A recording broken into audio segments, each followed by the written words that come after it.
yung mga Ilocano at Pangasinan na talagang nagbiyahe sila galing ng Ilocos, Isabela, Cagayan, at iba-ibang lugar na nandito dito. Taas nga ninyo yung kamay mga Ilocano katulad ko. Hindi ka pala ka mga tibugong ng rabong. Inyakit din ay na nagtanggal kay Tagila yun na. Anot, sugila. Yan ang tunay na Ilocano. Hindi yung sasabihin nila na ang Ilocano ay sila lang. Mas marami kami ngayon sa Ilocos. Gising na po kami sa katotohanan. Marami sila. At siyempre yung grupo ng mga veterano. Malapit sa amin ni Senator Bato at ni Senator Bongo ang mga veterano. He was the chairman of the Philippine Institute for International Economic Cooperation, chairman of the Philippine New Energy Group, and COO of the International Chamber of Commerce. He recently finished an executive program of AI, or Artificial Intelligence, Financial Technology, Digital Economy, Blockchain, and Crypto at the MIT. MIT yan ang pinakamahirap masukin na eskwelahan sa Amerika. Ito ay sa Massachusetts Institute of Technology. At katapat niyan, Harvard. Yes, at isa siya, cum laude sa law sa University of Pangasinan. Tunay na Ilocano at probinsyano, totoo. Okay? Abogado, totoo may puso at malambing magserbisyo. Malambing o lambing. Kaya naman nilalambing natin, di ba? Numero 34 sa balota, ang kabaka ng bayan at lambing na natin sa Senado, Attorney Raul Lambino!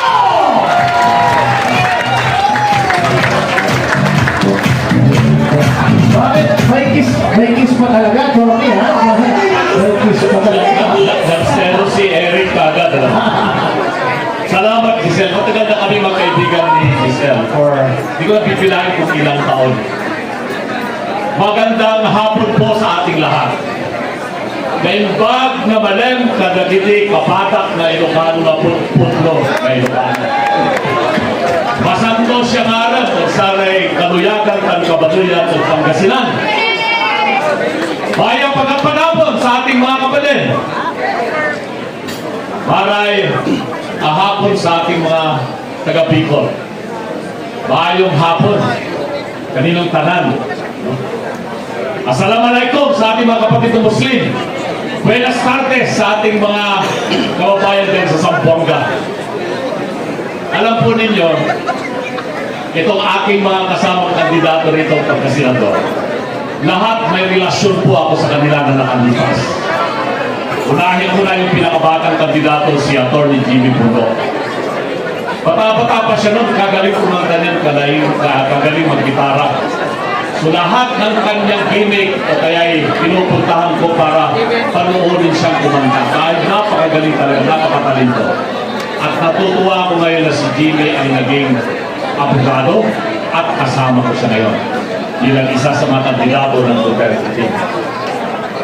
PDP laban. Isunod ko na yung executive secretary natin. Hindi pa siya abogado noon. Si Atty. Vic, kasama ko na yan. Sa law office ko pumupunta yan si Atty. Vic bago siya naging abogado. At isinama ko siya sa politika dahil kinukumbinsi namin noon si Secretary Juan Claver na senador para tumakbo siya ng presidente noong 2004. 2003. Payag na sana si Senator Claver na tatakbong presidente at kasama ko si Vic Rodriguez. Umikot kami dyan sa buong Northern Luzon para ikampanya na yung Juan Claver for president. Ngayon, abogado na siya. At masasabi ko, tama nga ang sabi nila, yung teacher ay lalampasan ng estudyante. Kasi naging ordinary cabinet member lang ako ni PRRD, pero si Atty. Vic Rodriguez naging primus inter pares executive secretary. Si Philip Salvador, Katulad ni Jimmy Putok, ito yung sinasabi natin kandidatong senador na lover. Abogado niya ako. Nung tumatakbong vice governor sa Bulacan, pinapadisqualify siya ng kanyang kalaban. So kinuha niya akong abogado, pumunta ako doon sa Bulacan, tinargue ko yung kanyang kaso, at nanalo kami. Hindi siya na-disqualify, but eventually dahil sa pag-uusap ng mga kaibigan, hindi tinuloy ni Ipe yung pagkandidato niyang vice governor ng Bulacan.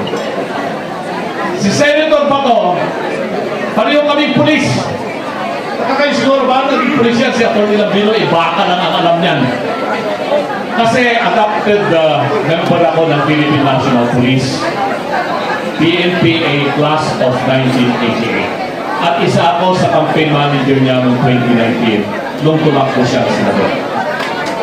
Siyempre, si Senator Bato ay champion natin para sa seguridad, katahimikan, etc. Napakagaling na senador. Alam naman natin, hindi siya masyadong madaldal, pero pag nagsalita, talagang tagus sa puso yung kanyang sinasabi. Takot yung mga iba sa kanya. At yun ang kailangan natin ibalik muli sa Senado. Si Senator Bongo, at 2014, isa ako sa kasama ni Speaker Pantaleon Alvarez, Bebot Alvarez. Kami ang isa sa mga soul para tumakbo. Si PRRD, ayaw talaga ni PRRD.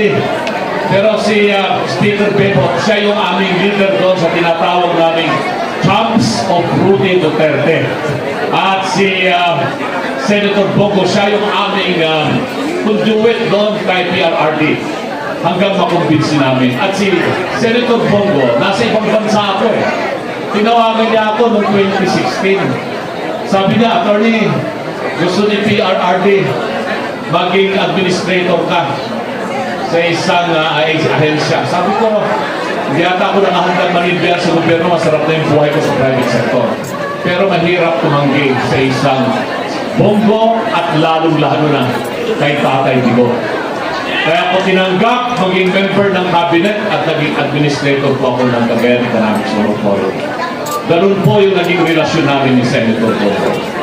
Pinakauli, si si Congressman Rodante Marcoleta. Pareho kami ng advokasya niya. Pagsusulong reforma ng ating saligang batas. At gusto natin na talagang magkaroon ng pagbabago itong saligang batas na ito. Kasi since 1995, 20 years ago, inumpisahan ko na po yung advokasya na yan. Hanggang noong 2005-2006, ako yung nagsulong ng pagbabago ng saligang batas. Pumunta ako sa Korte Suprema, inargue ko yung kaso doon. Natalo lang ako ng isang boto na bago na sana itong 1987 Constitution ito. Kasi bilang isang abogado, nagtuturo po ako ng political law and remedial law review. At lagi kong sinasabi na itong 1987 Constitution na ito, kung hindi magbabago, ang Pilipinas ay magiging isa sa pinakakurap na bansa sa buong mundo. Dahil itong 1987 Constitution ay nagbibigay sa mga mayayaman, mga elitista, mga oligarchs na kontrolin nila hindi lamang ng ekonomiya kung hindi pati politika. Sinabi ko noong 1995, itong mga oligarchs ngayon ay financier lamang. Sila nagbibigay ng pera sa mga politiko. Darating ang panahon, sila na mismo ang magiging politiko. At yan na nga ang nangyayari ngayon. Itong mga oligarchs, sila na rin ang politiko ngayon. So ano pa ang magiging kinabukasan ng Pilipino kung hindi natin papagulit? Sinubukan nila na isulong ang pagbabago ng saligang batas lately. Pero nakita ko mali yung sistema. Agrabyado yung taong bayan. Bakit? Ginagamit nila ang perang galing sa Kongreso na tinawag nilang akap para magpapirma sila ng mga tao upang sa ganun na isulong nila ang People's Initiative. Hindi po ako papayag sa ganung sistema. Kasi mali po yun. Hindi tugma doon sa prinsipyo ng PDP laban na baguhin ang saligang batas patungo sa federalismo at magkaroon ng isang unicameral parliament na yun ang gusto ni Senator Robin Hood Padilla. Kaya kasama ko yan si Congressman Rodante Marcoleta sa paglaban, pagreforma ng ating gobyerno. Panghuli si Pastor Apollo Tiburoy. Noong 2010, hindi rin po ako makatanggi. Bata pa ako noon. Imagine na 2010, 15 years ago, malakas pa akong malo ng golf. Single handicap pa ako sa golf noon. Pinatakbo po akong senador noong 2010. Alam ko, napakahirap. Ano mahirap? Kasi hindi popular yung nakaupong presidente noon. Negative yung kanyang trust ratings, President GMA. Pero tulad ng binanggit ni Giselle, ako po, isa sa karakter ko, masasabi ko, hindi po ako nang iiwan at ipaglalaban ang aking mga kaibigan. Tumakbo akong senador noon. Ang isa sa tumulong at nagbigay lakas sa akin na magpatuloy si Pastor Apollo Quibon. Dahil kahit alam niyo po, mahirapan ako, hindi ako mananalo, inimbita po ako at nagpunta po ako sa KOJC sa Davao. Napunta pa ako sa Talayon, nakailang beses po akong bumisita at yung mga instruction sa lahat ng mga media outlets ng SMNI, KOJC sa buong Pilipinas, laging nandoon nakatutok po sa akin. Kaya maraming salamat, Pastor Apollo Quibon. So yan po yung reaksyon ko sa mga 8 kandidato ng Team Duterte PDP Laban. Ano naman ang ginagawa ko dito ngayon? Ilocano ako. May sak na Ilocano ang kandidato under Team Duterte PDP Laban. Yan na kayo, nakabagyak, iyak na Ilocano. Amoy ang sin mo, tipot-pod no nga Ilocano. Dahil may sak, dahil tipuso nga na nakarakdet pa. Dahil ka mga ipagbaga nga Ilocano, handang amog sa Ilocano, datatahang na din bakil. Di tayo na tayo Ilocano.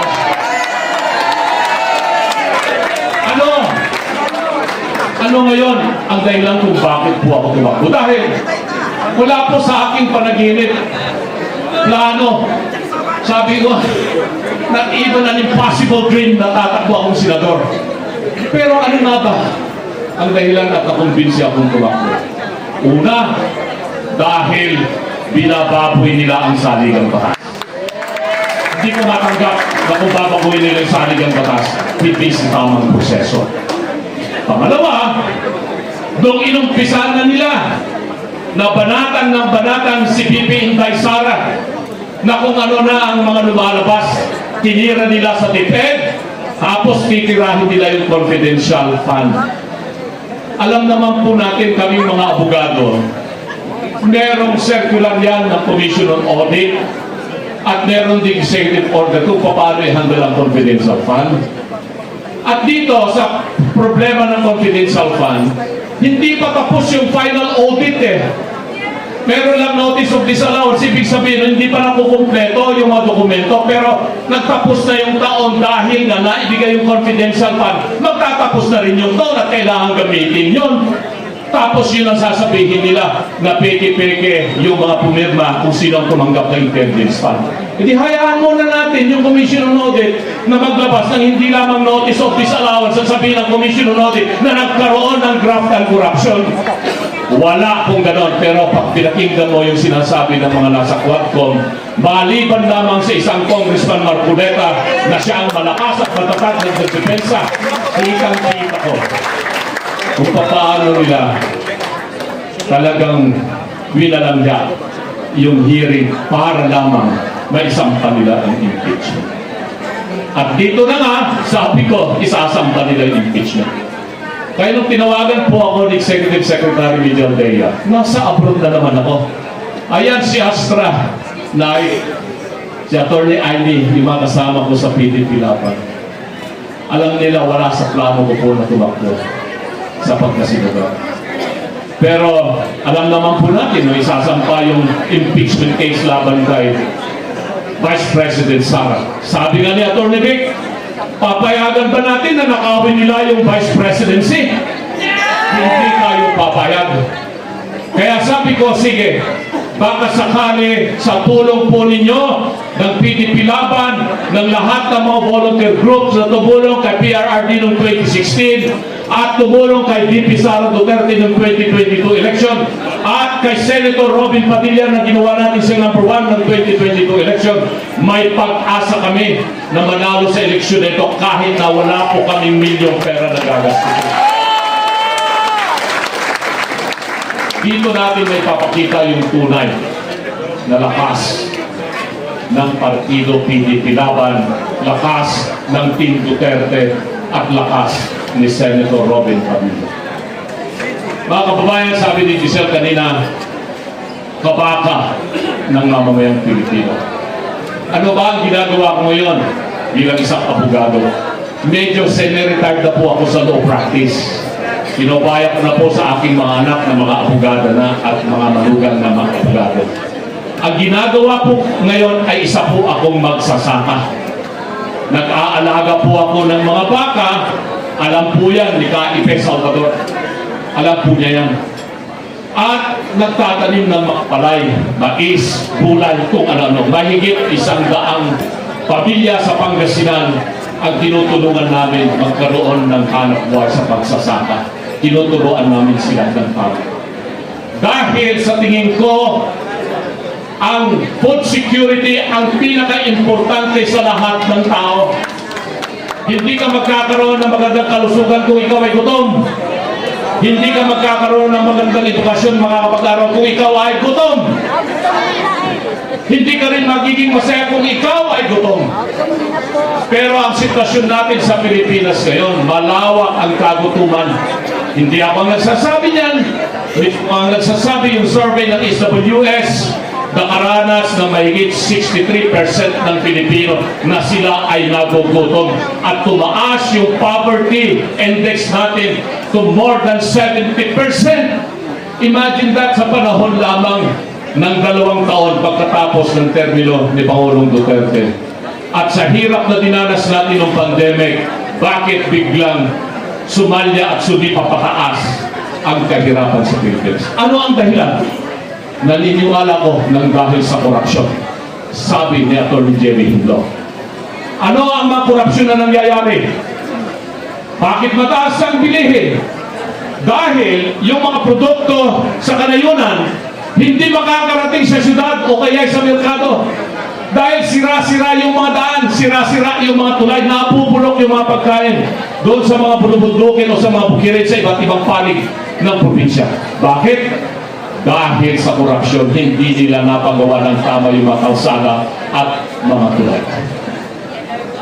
Dahil din sa korupsyon, kaya maraming mga tao ang hindi na kayang bumili ng kanilang kagamitan. Ano ang inflation ngayon? Nasa about 5%, 6%. Tataas pa yan. Yung inflation na yan. At dahil dyan, mas maraming Pilipino ang magugutom at maghihirap. Kaya, ito na lamang po ang pag-asa ng Pilipino sa eleksyon na ito, na ang mga magiging susunod na senador ay meron silang pusong magserbisyo ng totoo. Sabi ni Atty. Vic kanina,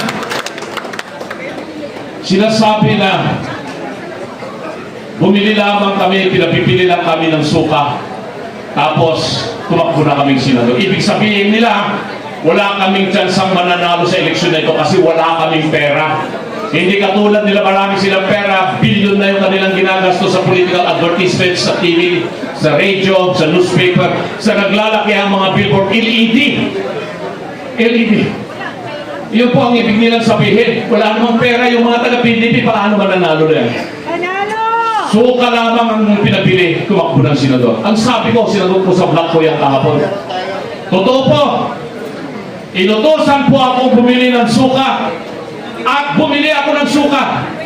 Siniguro ko na talagang suka yung aking binili, hindi po droga.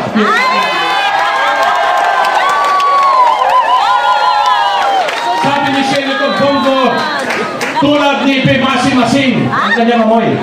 Pero yung sukang binili ko, hindi lamang pumaasim.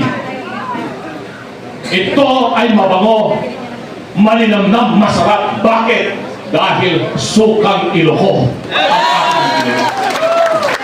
At kami ngayon sa PDP Laban, may asin po kami na magserbisyo ng tama para sa Pilipino. Kaya huwag po nilang malilitin na kami ay bumibili lamang ng suka. Dahil yung suka na nabili namin ay maasim at iyon ang asim na gagamitin natin para malinis ang mga tanso at malinis ang mga piking ginto at malinis yung droga sa Pilipinas.